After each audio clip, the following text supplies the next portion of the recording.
அத்திரகிரியில் இடம்பெற்ற துப்பாக்கிச் சூட்டு தாக்குதலில் உயிரிழந்த சுரேந்திர வசந்த பெரேரா எனப்படும் கிளப் வசந்தவின் மனைவியின் நிலைமை கவலைக்கிடமாக உள்ளது என களுபோவில வைத்தியசாலை வட்டாரங்கள் தெரிவிக்கின்றன.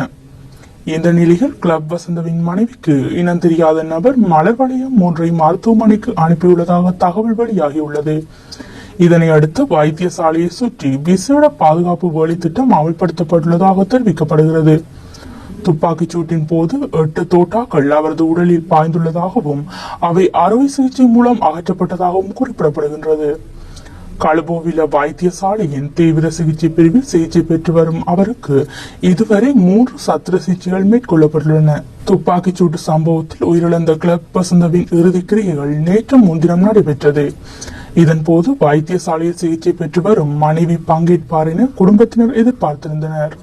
எனினும் அவரின் உடல்நிலை மிகவும் மோசமான கட்டத்தில் உள்ளமையால் பங்கேற்கவில்லை என தெரிவிக்கப்படுகிறது.